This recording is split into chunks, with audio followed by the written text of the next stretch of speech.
En el siglo XV, con el viaje de Cristóbal Colón en 1492, la isla de la Española apareció en los mapas europeos como la primera puerta de entrada al continente americano. Antes de ese momento, sus tierras estaban habitadas por los taínos, un pueblo organizado que vivía de la agricultura, la pesca y el intercambio local. Con la llegada de España, la isla cambió de forma radical. La corona implantó su sistema de gobierno, explotó los recursos y tras la desaparición de gran parte de la población taína, introdujo indígenas de otras regiones para sostener la mano de obra.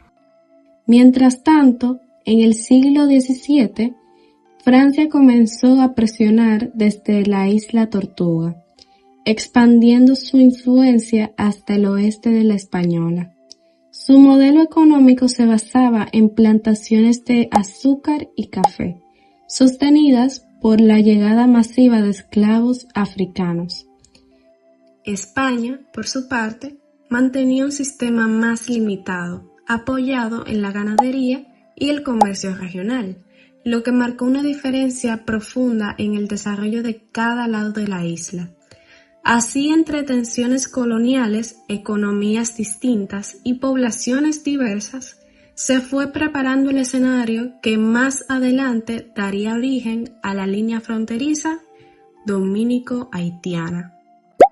Muy buenos días, nosotros somos el Grupo 6 y hoy estaremos presentando el tema de la división de la isla La Española.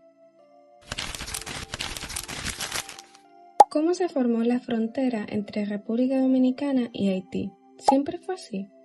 Para responder esa pregunta, tenemos que mirar hacia los hechos que fueron preparando esa separación. Y todo empieza con el control español en la isla. La colonia se fue organizando alrededor de ciudades y puertos importantes, Santo Domingo como capital, Puerto Plata y Montecristi en el lado norte, y Vallajá y Yaguana en el lado oeste. Estos puertos eran claves para el comercio y la comunicación con el resto del Caribe. Pero, como lado negativo, las leyes de la corona imponían muchas restricciones. El comercio estaba limitado solo a España y eso frenaba el desarrollo económico. Esa rigidez abrió espacio al contrabando con franceses, ingleses y holandeses, quienes buscaban aprovechar las riquezas de la isla. Y para frenar con este contrabando ilegal, se impuso las devastaciones de Osorio. La devastación de Osorio fue ordenada por la corona española entre los años 1605 y 1606. La principal razón fue que muchos habitantes de la parte norte de la isla de la Española comercializaban de manera ilegal con los ingleses, franceses y holandeses, enemigos de la corona. Entre los que se puede mencionar sobre los artículos que comercializaban eran granos, cueros y carne. La corona quería detener el contrabando y fortalecer su control sobre la colonia. Por eso el gobernador Antonio Osorio recibió la orden de trasladar a la población hacia la zona más cercana a Santo Domingo y destruir los asentamientos de esa región. Sin embargo, estas medidas desplomaron gran parte de la isla, facilitando posteriormente la ocupación extranjera de esos territorios. Sin embargo, estas medidas tuvo consecuencias negativas. La economía de la colonia se vio afectada y muchas pérdidas fueron destruidas y grandes extensiones de tierra quedaron deshabilitadas, lo que facilitó la ocupación de esta parte de la isla por los franceses. Tras las devastaciones de Osorio, gran parte del occidente de la Española quedó prácticamente despoblada. Este vacío permitió que bucaneros, corsarios y piratas franceses encontraran refugio en la isla Tortuga. Lo que comenzó como pequeños asentamientos de aventureros terminó convirtiéndose en comunidades permanentes. Con el paso de los años, los franceses se expandieron hacia el territorio continental. España tenía dificultades para expulsarlos debido a la distancia, los costos militares y los conflictos que llevaban a cabo en Europa, lo que poco a poco surgieron haciendas, poblados y una presencia francesa cada vez más sólida.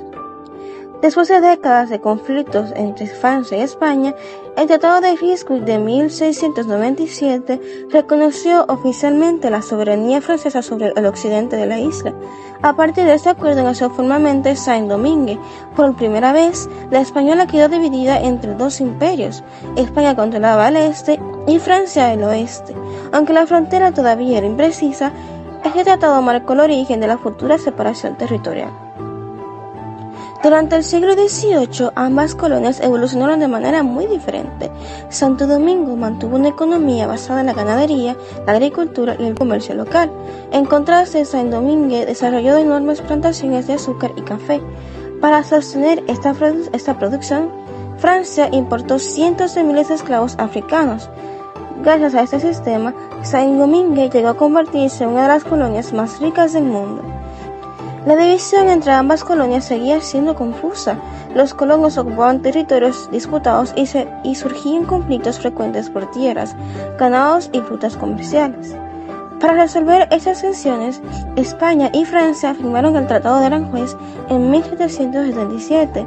Este acuerdo utilizó ríos, montañas y otros accidentes geográficos para definir mejor los límites coloniales.